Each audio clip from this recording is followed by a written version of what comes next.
The city and borough of Juneau says the evacuation advisory remains in effect, and forecasts show the avalanche concern continues after feet of snow and now inches of rain and melting. The CBJ's evacuation map shows downtown Juneau avalanche zones. This is up to date as of about 5 p.m. The CBJ says the risk may change with no warning. We have a link to the map in our live blog on our website. And the Red Cross says 40 people stayed at the Centennial Hall shelter overnight, and it will continue to be operational tonight. Meanwhile, Thane Road in Juneau has reopened since yesterday.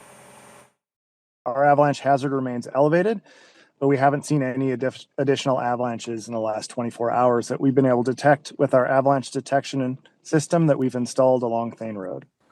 While no avalanches have been detected on Thane Road in the last day, multiple avalanches have been confirmed in the Juneau area since these weather conditions started a few days ago, and that danger continues.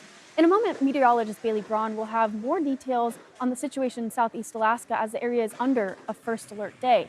But first, DOT says that while there were a few avalanches detected in the Thane Road area, none reached the road itself. But it is stressing that it's still a danger for avalanches in the area, especially as precipitation is set to pick back up in the coming days.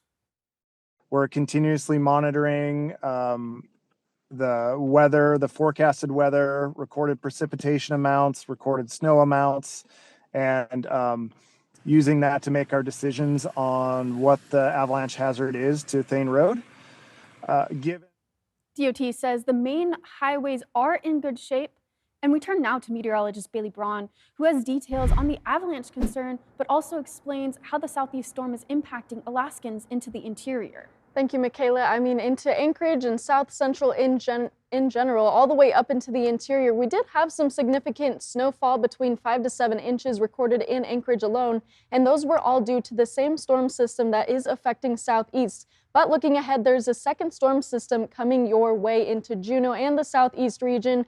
But the next concern is not only going to be this melting snow melt as well as more of this rain, but also high winds. We do have quite a few high wind watches and warnings all across the region, but the biggest impact is going to move into the southern portion of the Panhandle. That storm is set to move in on Tuesday, and you can see on our projection about 60 to 70 mile per hour winds are forecasted. So brace for some of those strong winds to move in. Today, we actually did see some of those strong winds moving into Ketchikan with up to 70 miles recorded in some of these areas. Now, as we do look ahead, you can see all of this precipitation and this moisture is still staying anchored in southeast, drying conditions all across the state from western to the interior. However, that second storm is set to move in again on Tuesday, and you can see right there more of that moderate to heavy rainfall is likely with some of the snow in higher elevation regions. So as we progress through this week, the avalanche risk and flood risk is only going to increase as more of that rainfall is set to accumulate. Between 2 to 3 inches of